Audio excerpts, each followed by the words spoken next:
Thank you very much for joining me on the Voice of Job Seekers video series. This is Mark, and today's guest is not a stranger to me, and probably a lot of you don't know my friend Damian Birkel, who wrote this book a few years back, The Job Search Checklist. This was one of the books that informed my thoughts as I started out in the career space, and I want to invite him on the show. He is somebody I have in my ear constantly and has been a good friend throughout time. So thank you, Damien, for coming on. Thanks for having me. Now, I want to tell a little bit about I'm going to brag for you about your organization, Professionals in Transition. It's been around since the early 90s and it's helped tens of thousands of folks get jobs and get redirected in their lives and their careers. So this is somebody who knows the ropes and especially knows about networking because he works the room quite well, quite magical. I had him on the job lab last month, and boy, did he fit in well, and people responded well to him. So I want to have him on. Damien, everything's all right with you, sir? Yes, it's great. Thank Good you. deal. Glad to be here. Good. I'm glad to have you here. One of the things that we talk about a lot is networking, and probably we can't emphasize it enough because it's something that people don't do enough of, and they think it's a party, an event that you have to go to, but really it's kind of a lifestyle, isn't it? It absolutely is. I can remember, I've been out of work 5 times. Hmm. And when you learn how to network, much like you said, it is a lifestyle. Hmm. What it really is building a series of interconnected relationships. And it's not all about you. It's a 50-50 relationship, sometimes a 60-40, other times even an 80-20. But it is the relationships that you have established throughout your life. And especially during these times, the relationships that you build that are so critical to your job search success. Absolutely. I think, and I think everything that you do and the way you treat people is also a part of networking because you never know when those people will come to the rescue, so to speak, or lead you in the right direction. So it's not just good enough to just say you had this event or you did this task. It's a way of life because it's also the way that you treat people and how you treat people when it doesn't matter will matter much more when it's time, Absolutely, and that really builds on the old saying about don't burn any bridges, right? because you may have to cross. And what's been interesting to me is many of the people that have had to let me go, right, wrong, or indifferent, Mm-hmm. usually for the wrong reasons, Mm-hmm. have found themselves 10 years later calling me for help because all of a sudden their professional world has been blown up and Mm-hmm. they have suddenly experienced what they brought down on me. And for me, it's really a moment of truth. Yeah, Do I help them or do I not? And in fact, I have made the decision each and every time to reach out and help them. And as a result, wonderful relationships have been established just because there was someone there on the other end to help them through the process of transition. yeah, and I think too that people kind of know who they can reach out and depend on, right? I mean, really, there are some things that even though right or wrong, there was something right about the way that you treated them, and they were able to go ahead and feel at least initially comfortable enough to reach out to you, and that those seeds that were planted before just grew into a nice little garden to use to network with. Absolutely. And I think what viewers need to think about is the fact that we are all natural networkers. Mm-hmm. If you've ever had to sell Girl Scout cookies, usually the Girl Scout that won, their her parents have taken it to work or whatever and have used their natural network to sell and distribute her Girl Scout cookies. Mm-hmm. Now, you do that for me, I do that for you. But if you look at your life, there are people that are influencers that you know Mm-hmm. that are important to nurture as you go through your career, not for self-serving reasons, but for that mutuality. Right. And what you were talking about just a little bit earlier, to me, sounds like the golden rule. And you know, you in your work environment have the opportunity to do unto others as you would have them do unto you. uh, Many times it works. However, in a competitive work environment, there have been times, honestly, where I have been crushed by living that lifestyle. Mm-hmm. But it's not something that I would ever walk away from, because to me, it's the richest way that you could possibly live your life. That's true. And I think I've seen it in action with you lately even, and I'll tell you why. For a while you kind of drifted off the grid purposely and strategically and did what you had to do. Mhm, And you're somebody that used to get a fair amount of press, as if I remember correctly. mhm. And then when you came back, it didn't seem like you lost a step. And I think a lot of what you've been able to do with professionals in transition is because you built great relationships over time. It seemed like you just moved back into the same slot where you were. And I'm going, how did he do that? But I think in part, and that's something I want to talk to you privately. But I already know that it's about character, and of course that you're laying down tracks and not landmines. You know what I mean? And that there's a big difference between the two when you're networking. That people can actually, you can lay down tracks and they can all lead back to you because of the kindness, because you're giving, because you probably give more than what you receive, as opposed to landmines that you're trying to do a hit it and quit it kind of thing, like James Brown, thinking that you're going to be able to talk your way to people, get what you want, and then move on. Absolutely right. And we all know that there are people out there that are slick, if you will, Yes. uh, and you intuitively pick up on that.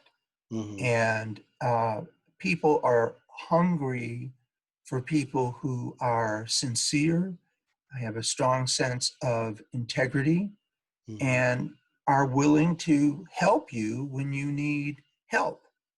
And as you build your network, it's really a question of buy-in. If a Hmm. person buys into your job search, then they will help you. Yeah. If they don't, they won't. And I don't know if you want to talk about kind of the formula that I utilize when I network, but I'll be happy to talk about that. Yes, please do. I think it's pretty unique, and I have insight to what it is. But you go ahead. Sure.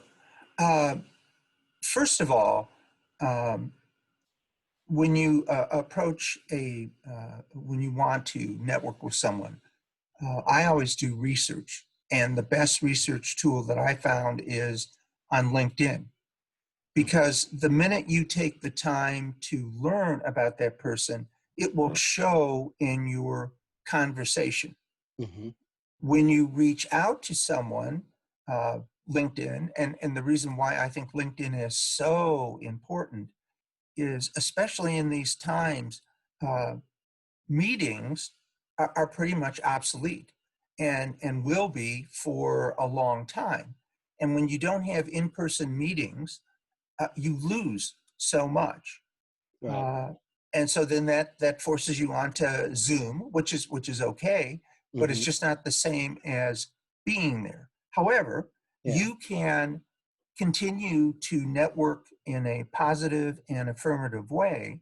First step, as I said, was establish research that you know the person and why you want to connect with them. Then the Hmm. next thing you want to do is look at your LinkedIn contacts, the people that are in your community, and see if there is someone who knows your target, because it's Hmm. always so much easier to make a connection when you have someone who can help open the door. Yeah. However, many times there's a person that you want to meet, and if you do not know that person and there is no one in your community that knows that person, then when you reach out to the person, it's important to reach out in a way that will have them automatically engage with you. Yeah, If, and if I could give a couple of tips to kind of fill in the blanks, there's a couple of things that I do. Mhm, When I and you're talking about third person contact, somebody who's third on the list. Uh, mhm, the second is somebody that you connected, The third is usually somebody that that's not in your network at all. Likely not in your network unless you have some familiarity outside of online or at least LinkedIn. mhm. What I like doing, one is if I want to get to know someone, when you look at someone's profile and they see that you look, sometimes it could seem like either you're creepy or they may get too excited, like one person did one time. I looked at their profile and said, "You must want something. What is it?" And they were a little bit more enthusiastic than I really needed them to be. But Right. so I learned this trick. When you look at their profile, you can their name is a link on LinkedIn. It's whatever address that they've decided to show up as. So I right click that and you get a choice. And one of them is open link in incognito window. You click on that, and then it opens up another window to where you will be able to view that person anonymously, and you won't show up in their notifications as somebody who looked at your profile. I find that very useful in that way. The other way is being able to look at their name, and when you Google someone, use quotes around their names so that you can get the accuracy of their name and perhaps their other activities. Now, you can search the other social networks, and that's pretty good, but some people may not have time to do the deep investigative work that I like doing. But because I like to know, because I like to be able to jump off the conversation the right way. And I usually jump it off with a compliment of sometimes. I'm really impressed with your work, or we're connected in this way and you may not realize it, or something like that, to kind of add value. When you encourage someone, and by a positive impression, you're already adding value from the get-go. Mhm, So I want to kind of face that, because a lot of people, or I get questions about, well, how am I supposed to meet people? How am I supposed to connect with people? And that's one way, like you said, and it's kind of building on what you've said. You grow familiarity with them, and then you're able to when you reach out to them, is to have some kind of commonality that will make them want to know more about you. mhm. Absolutely right. Letting them, giving someone an honest compliment sometimes is shocking to them, Yes, that's right. right? Because Usually, yeah. yeah, and normally most people want something from them, Hmm. and that can be very off-putting to them Hmm. if they don't know you through somebody else. Right. And having a person in your LinkedIn community, as I said before, helping you with the connection Hmm. makes a big difference, because it's a warm connection. Yes. And once we're all done with COVID and we can go back to in-person meetings, if that ever happens, Right. uh, the format that I use is I always send them. Step one is LinkedIn and see if Right. you can't link Right. in. Mm-hmm. Step two is I send them a letter and basically say, so and so suggested that I contact you because of my interest in. Here's the critical. Please understand that I don't expect you to have or know of a job. Here are the 5 questions that I would like to ask. And Mm-hmm. then I bullet point the 5 questions and then end with something like, thank you for taking the time to read this. You will hear from me shortly. And Mm-hmm. that phrase automatically gives you permission to call the person back because you've said, you're going to hear from me shortly. Right. And with that kind of methodology, depending on the type of relationship that you have on LinkedIn, you could use a variation of that to let them know what you really want to know from them. Because Right. sometimes, their basic question is they don't ask it, but they think it. What does this person really want? Why are they bothering me when I don't know them? I mean, what could I possibly bring to them? And Mm-hmm. so, to your point about a compliment or a connection, or in some cases, what you really want to learn from them up Mm-hmm. front can be very helpful to them. Yeah. Yeah. Well, 5 questions definitely. Uh, 5 questions is a good barometer. Um, I, I think it's even better when you have exchange some kind of value at the beginning of the conversation, I and that agree. you're able to connect in that kind of way. But definitely the whole "I'm out of work, I'm looking for work, can you help me" does not does not bring them value or you a response. But the 5 question is, and being upfront, and you know what, I don't find anything wrong with that particular way of connecting with people, because yeah, people do wonder, okay, what do you want, and or afraid to even ask. Most people are really afraid to ask, what do you want? But Mhm. ultimately you don't want them to run from you if you're asking too much right away. So there's definitely a primer that needs to be applied, so to speak, before you paint, right? Yes, yes, absolutely. Yeah. Um, Now you had a third way of connecting. You talk about LinkedIn, and then talk about the methodology and the way that you connect with them. What's the third way that you do? um, uh, the third way, believe it or not, is I'll pick up the phone and call. I'll Mm-hmm. set up I'll make the initial connection and then ask, can we, when is a good time for us to connect, Mm-hmm. either on the phone or on Zoom. Mm-hmm. And Zoom, and the various others that are out there, becomes very important for you because it's the only way that you can actually see the person. Mm-hmm. And by seeing the person, that adds so much value to a conversation because you can read their body language, you can look them in the eye, Right. you can see things, the nonverbals that you wouldn't be able to see when you're on the phone. And it is a relationship builder Sure. because they know who you are. They Sure. associate the name with the face. Mm-hmm. Mm-hmm. And yeah, and the I think your point, well taken, is moving that conversation from offline to, I guess, the phone would be the next most personable way of contacting someone. I mean, we're probably moving towards Zoom being a little bit more personable, because you can see somebody's face and see their expressions. But having said that, Zoom is the new phone call these Mhm. days, Mhm. or really any platform. And I think you should be familiar with as many as you possibly can, whether it's Zoom or Skype or the Google version of it.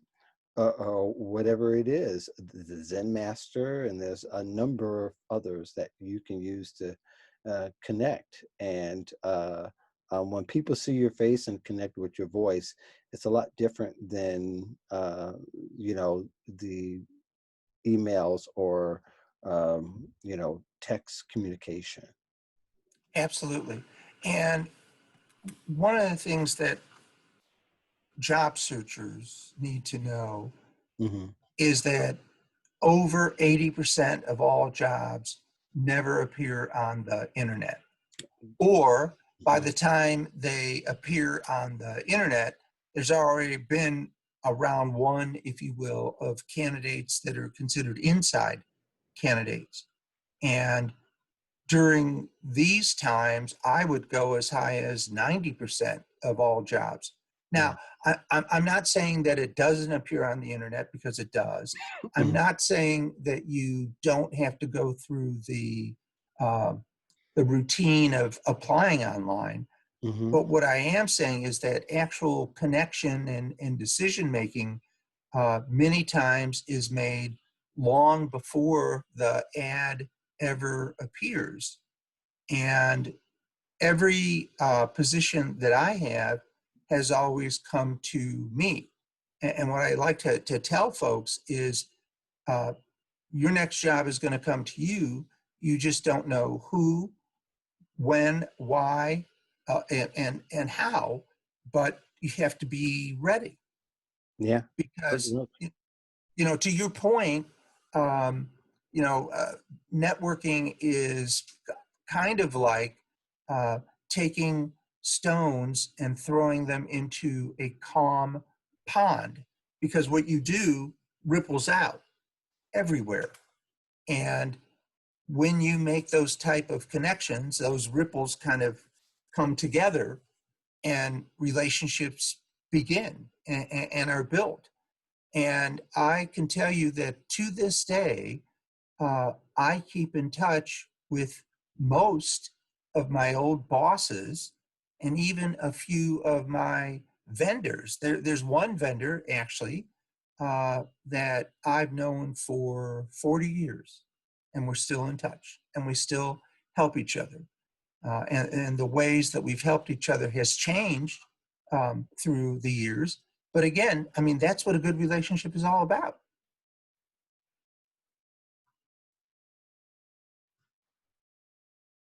Here I am talking and I'm muted myself. But one of the, I once was laid off by a boss, got a job, was let go from that job because of someone they let go that was personally associated. So they decided that both of us need to go. So instead of sulking, that very evening, I think I got home about 5:30 that afternoon. I was fired at 2:30. Um, Made a call at 5:30. By 7 o'clock, I had another job to go to the next day because I called back the boss that laid me off. Wow. And I said, hey, I'm available. We had a good relationship, but he had to lay me off. But I banked on the relationship. And I think the point there is, and the point that you've made, is that when you've created great relationships, in addition to great work, that is actually as valuable as anything else that you could possibly do at that particular job. That you have a number of relationships, and I had a number of relationships at that job, and I felt free enough to call to say, if you need anything, let me know. And say, yeah, I need someone, I need you here tomorrow. So Wow. by 7 o'clock I had another job already. That job, of course, that I was fired from doesn't exist on paper anywhere else other than that story. So, and the thing I often emphasize, forget the old dialogue and the adage that you grew up with, that firing means gloom and doom and that you're not worthy. Yes. In fact, very opposite. A lot of times, being fired is an opportunity and a stepping stone that you just don't realize. You've just got to do the work, and one of the ways you lay the groundwork is having great relationship. So I think that large in part depends on character.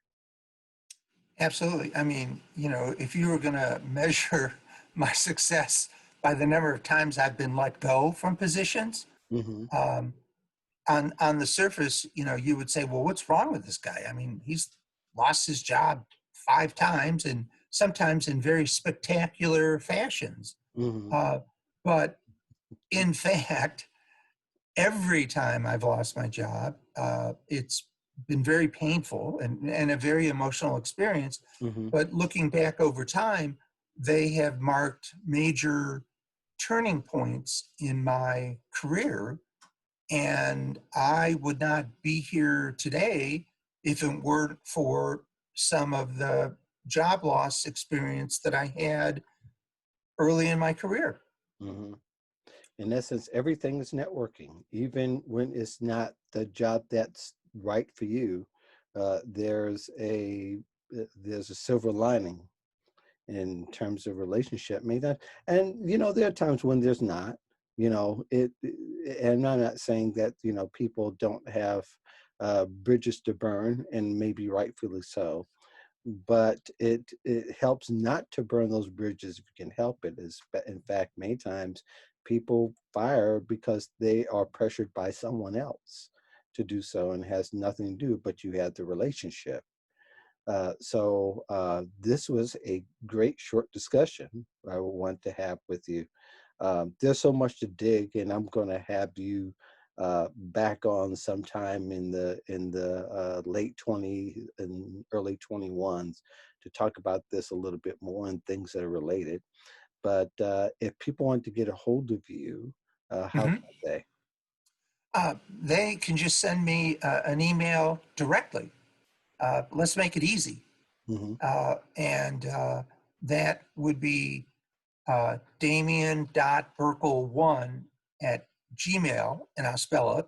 It's DAMIAN dot BIRKEL with the number one Hmm. at Gmail. And that way they can communicate directly with me and they won't have to go through hoops to Yes. get in touch. Yes, that's really great.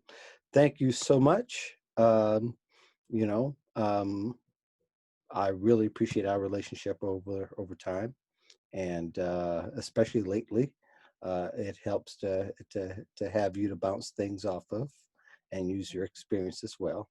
So thank you, and for the rest of you, you will see other videos this week as well. Thank you very much, and you guys have a great day.